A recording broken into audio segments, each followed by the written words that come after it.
알로하. 오늘은 12월 13일 월요일입니다. 오늘은요, 하와이 부동산 중개인 로즈장님과 같이 하와이에서 분양받는 법에 대해서 문의드리러 회사까지 놀러 왔어요. 오늘 제가 궁금한 거는 이제 여러분도 궁금할 거라고 생각하고 제가 한번 질문을 드려볼게요. 안녕하세요. 하와이 부동산 로즈장입니다. 만나서 반갑습니다. 반갑습니다. 그러면은 이제 제가 하와이에서 분양받는 법, 우리 네. 며칠 전에 더 파크 온 더 키아모크 네. 이 콘도 갔다 왔잖아요. 네. 아직 제가 업로드를 안 했는데 금방 할 거예요. 근데 그 분양받는 법에 대해서 한번 알아보려고 그래요. 네. 한국은요, 어떻게 하냐면은요, 일단은 청약 통장이 있어야 돼요. 청약 통장이 있어서 거기에 이제 청약을 넣고 당첨이 되면은 보통 이제 계약금 10%를 일단 넣고 그 다음에 한 2년 정도에 걸쳐서 10%씩 이렇게 넣고 5번 정도 넣어요. 그래서 거의 이제 중도금까지 하면 한 60%를 넣고 마지막 이제 잔금 날에 이제 40%를 이제 은행에서 대출을 받던지 그렇게 하거든요. 근데 하와이는 저도 이제 한 6년 정도 하와이 살았는데 어떻게 되는지 잘 몰라가지고서 네. 좀 궁금해서 오늘 네. 물어보려고 그래요. 네. 일단은 그러면 하와이 부동산은 외국인이 살 수 있어요? 네. 충분히 외국인들도 살 수 있습니다. 구매 가능합니다. 네. 그러면은 대출은 가능해요? 네. 대출하는 법에 대해서 제가 말씀을 드리고 싶은데요. 우선은 40%는 다운 페이먼트를 하셔야 돼요. 그래서 40%를 다운 페이먼트를 하셔야 되는데 이제 제출하셔야 될 서류들을 이제 차근차근 말씀을 드릴게요. 첫 번째는 소득 증명서. 그래서 그거를 이제 Certification of Income이라고 하는데요. 한 장짜리예요. 그거 이제 가장 최근 2년간의 소득 증명서. 그거를 이제 받으시면은 한국어랑 이제 영어랑 이제 같이 나와 있거든요. 그래서 그게 한 장짜리 세금 보고서 이제 최근 2년이 필요하고요.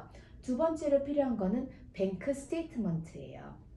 그래서 예를 들어서 100만 불이다. 그러면은 100만 불의 40%인 40만 불이 이제 현금으로 가지고 있다는 거를 이제 증명을 하셔야 되는데 그걸 증명하실 때 뱅크 스테이트먼트 뭐 예를 들어서 여러 은행에 나눠져 있으면은 그 모든 은행 최근 2개월에서 이제 3개월 최근 그거 이제 뱅크 스테이트먼트 또 다른 거는 레주메 이력서를 제출하셔야 된다고 합니다. 그래서 이력서는 그냥 간단하게 하시고 있는 뭐 직종, 그다음에 뭐 그런 거를 자세하게 쓰시면 되고요. 그다음에 그럼 모든 서류가 준비가 되시면은 이제 한국의 로컬 노터리를 공증을 받으셔야 돼요. 그래서 한국에서 공증을 받으시고 공증을 받으신 거를 갖고 이제 외교부로 가십니다. 외교부에 방문을 하셔서 아포스티유를 받으시면 되는데요. 그렇게 꼭 아포스티유가 그게 뭐예요? 아포스티유가 뭐냐면 이제 한국에서 공증을 받으시고 이제 그게 미국에 있는 은행에 도장이 있거든요. 도장증 받는 거예요? 그거를 받으시면 됩니다. 거기 뭐 공증 받는 거네? 그쵸? 일단은? 그렇게 생각하시면 되고요. 만약에 그게 조금 힘드시거나 아니면은 미국, 뭐 하와이나 뭐 캘리포니아, 미국에 이제 아시는 분이 계신다, 뭐 친척이 계시던가 가족이 있으시면 그분을 통해서 뭐 Power of Attorney를 하셔서 이제 그분이 한국에 계신 손님들의 이제 대표가 되는 거죠. 예를 들어서 mortgage에 대해서 그러니까 대출에 대해서 조금 더 말씀을 드리자면요. 미국 내셔널 같은 경우, 미국 시민권자 또는 미국 영주권자의 경우는 조금 달라요. 예를 들어서 뭐 다운 페이먼트를 20% 하셔도 되고 그 대출 기간은 30년이고 30년 동안 이제 매달 이제 은행에 갚는 거잖아요. 하지만 외국 시민권인 경우, 즉 한국 시민권자인 경우에는요. 조금 프로세스가 다른데 은행 자체에서 갖고 있는 mortgage 대출론을 포트폴리오라고 합니다. 그래서 포트폴리오 대출만이 가능하고요.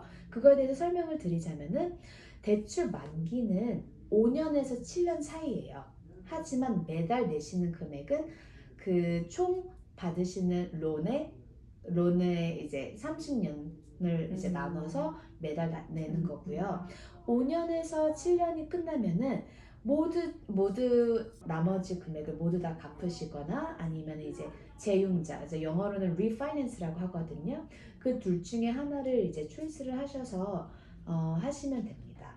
한 번 더 심사를 하겠다는 거네, 그러면요. 그쵸. 예를 5년에서 들어서 7년 후. 그쵸. 외국인이 하와이 부동산을 살 수도 있고 대출도 가능하다. 40% 캐시만 있으면 된다. 이렇게 생각하면 되겠네요. 네, 맞습니다. 그러면은 우리가 며칠 전에 아직 업로딩은 안 했지만은 여기 더 파크 온 키아모크 여기 네. 갔다 왔잖아요. 네. 모델하우스 갔다 왔는데 그럼 만약에 여기를 예를 들어서 한번 설명해 주세요. 여기 하와이 지금 이제 내년에 하나는 뭐 마감이 됐고 두 동인데 하나는 마감이 됐고 하나는 또 내년에 다시 분양한다고 그때 그랬던 것 같은데. 네, 네, 맞습니다. 그래서 음.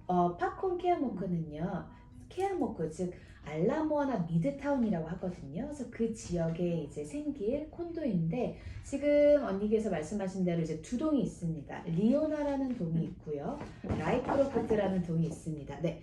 리오나가 있고 라이크로프트가 있는데 쉽게 생각하시면 돼요. 리오나 L로 시작하니까 left에 있다 라고 생각하시면 되고 라이크로프트는 R로 시작하니까 right 사이드라고 그렇게 쉽게 생각하시면 되는데요.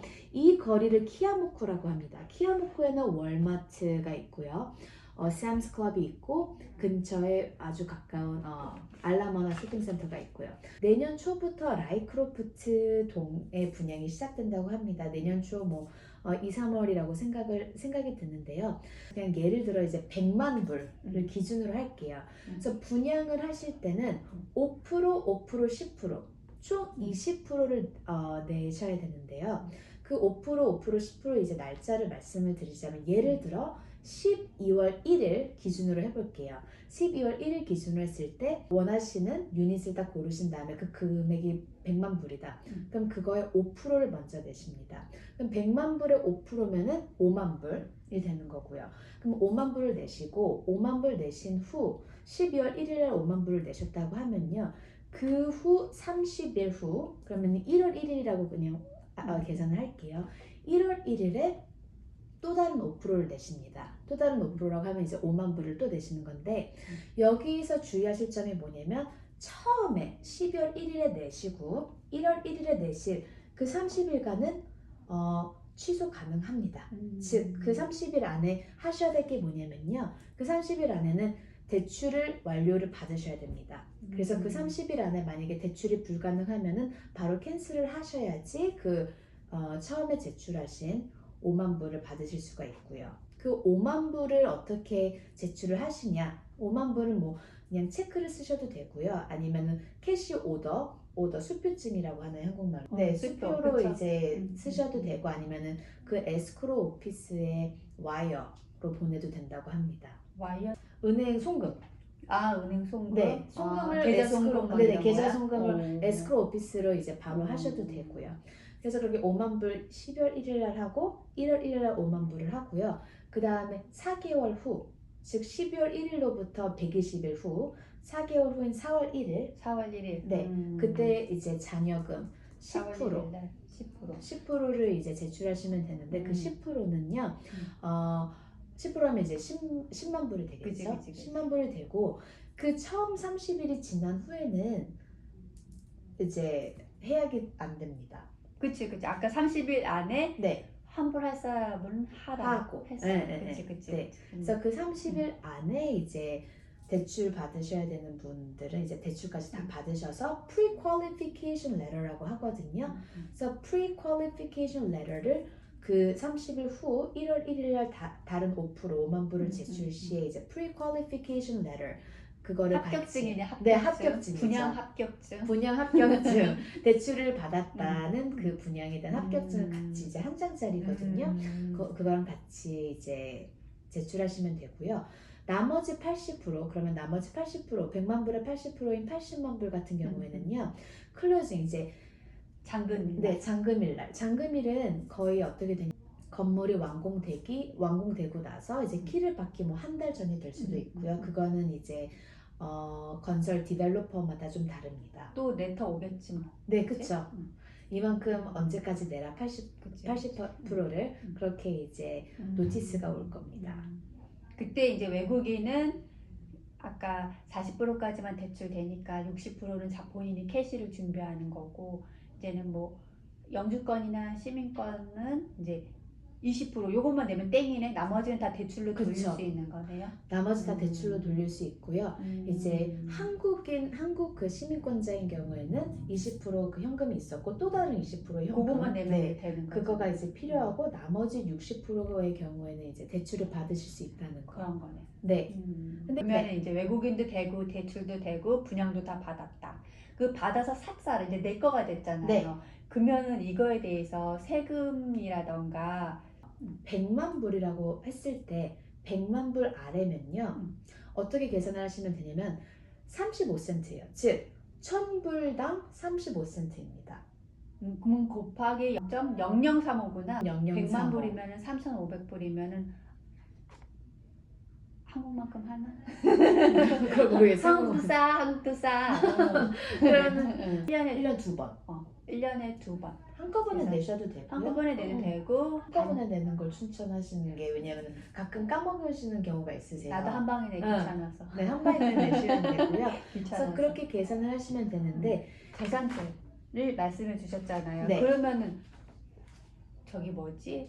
관리비 하와이는 한국 같은 경우에는 관리비를 세입자가 내잖아요. 네. 근데 여기는 이제 주인이 내잖아. 네, 그렇죠. 그치, 주인이 내는데 이제 월세를 또 거기를 이제 부과시켜서 이제 월세를 받는 거죠. 그쵸? 네, 네 그러면은 맞습니다. 100만 불짜리 관리비?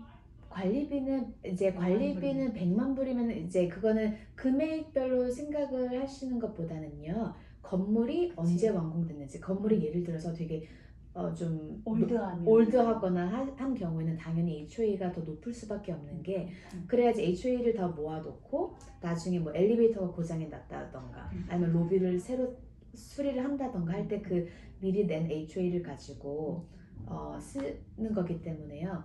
HOA의 경우는 어떻게 보면은 신축 건설되는 콘도들의 조금 더 싼 경우가 많습니다. 그럴 수도 있다. 네. 그렇죠? 그러겠죠, 당연히. 네. 그래서 예를 들어 파콘키아모코 같은 경우는 약 1스퀘어피트당 82센트 정도라고 생각하시면 돼요. 그래서 1000이라면은 0.0 그럼 1000이라면은 1000스퀘어핏 한국으로 그러면 얘기하면 820. 그치. 그쵸. 30평 정도면은 820불. 근데 한국 사람들이 생각하기엔 또 이게 싸지는 않지만은 그래도 월세 세입자가 또 요거까지 또 내니까. 그렇죠.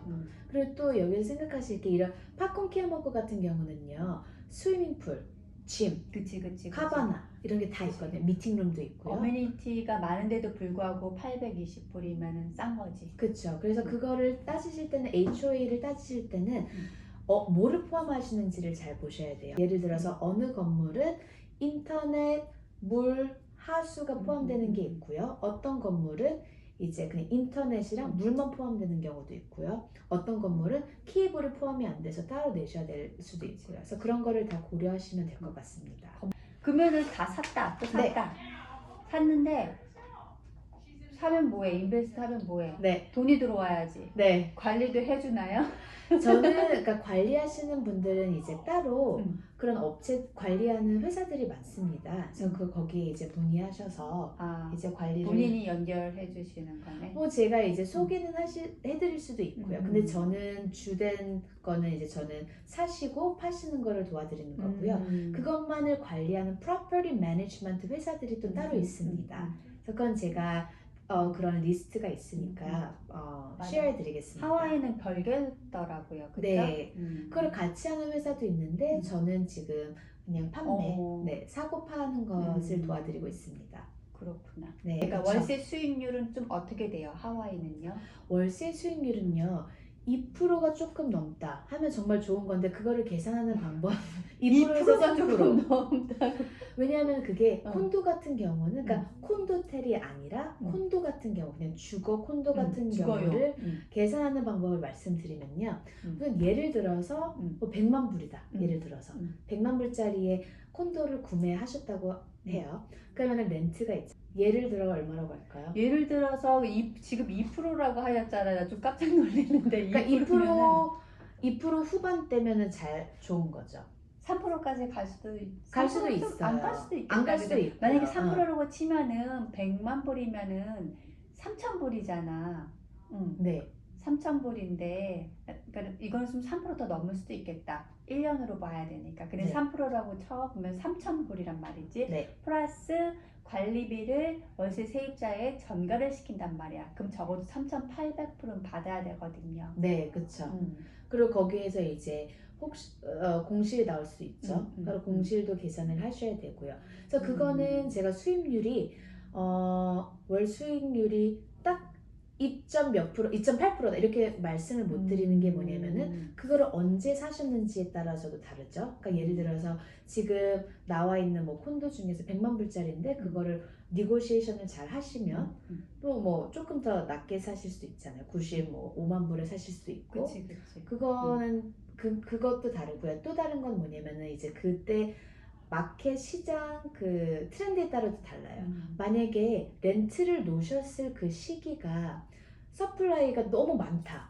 공급이 너무 많다. 그러면 당연히 렌트비를 조금씩 그치, 그치. 내려야 되시는 거고요. 대신 뭐 공급이 별로 없다. 그 콘도 아니면 그 타운에 별로 없다. 그러면은 렌트비 조금 올리실 수도 있는 거고요. 그래서 그런 거를 다 따지셔야 되기 때문에 제가 월 수익률이 딱 몇 프로다라고 말씀드리기는 좀 힘들 것 같습니다. 네.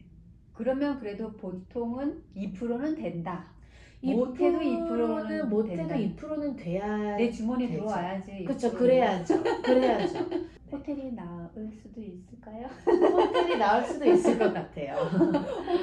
호텔 나는 이제 호텔 수익형 전문이니까. 그쵸. 호텔 수익형 같은 경우는 보통 이제 6% 7%까지는 되거든요. 그게 와. 갤런티가 되거든요. 네. 뭐 근데 다 장단점이 있으니까. 장단점이 있죠. 그래서 레지던셜 같은 경우는 2, 3%만 나와도 아주 높다고 할 수가 있습니다. 그렇구나. 근데 지금 내가 사는 우리 집 같은 경우는 내가 스튜디오가 더 그 수익률은 더 높은 것 같아. 내가 생각하기에는. 이게 가격이 비싸면 비쌀수록 조금 이제 좀 떨어지는 것 같고 네. 작은 게 알찬 것 같기도 하긴 해요. 네. 여기 스튜디오도 있으니까 나중에 로드장님께 한번 문의해 보세요. 스튜디오 괜찮은 것 같아요. 네. 그래서 또 파쿤케어코도 있고요. 또 다른 카카오코 쪽 워드빌리지에도 신축될 그런 콘도들이 많이 나와 있습니다. 그래서 문의 주시면 제가 정성껏 답변 드리겠습니다. 알겠습니다. 오늘 근데 나 궁금한 거 다 물어본 것 같아. 내가 다 써갖고 왔거든요. 이렇게. 아, 네. 다 감사합니다. 써갖고 왔어요. 궁금한 거. 다른 것도 궁금한 거 있으면은 댓글 남겨주시고요. 로드장님께 직접 문의 주셔도 되고요. 오늘도 영상 봐주셔서 감사합니다. 감사합니다. 알로하. 되게 길었어. 근데 컷 많이 하긴 할 텐데 엄청 길어서 몇 분 나왔지?